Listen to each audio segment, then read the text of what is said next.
Hi everyone, welcome to my channel Infinity Tech.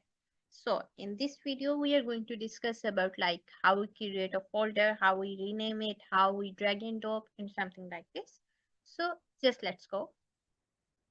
Here we go. For creating the folder, I'm on the desktop.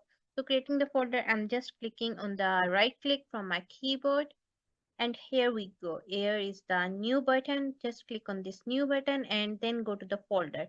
Just click on this folder and here we can rename it as we want, we want to give any folder name you can. So now I'm going to give it a test folder. This is my test folder, and just simply press the enter. So here we go, our folder is created and its name is also created. And now we simply drag and drop this where we want. Like I wanna place this here, I can drag and drop it here. And suppose if I wanna rename this folder, simply again go to the right button and here's the rename button. Just click on this rename button and then rename this to some other folder name like this. Just simple click and again drag. So that's it.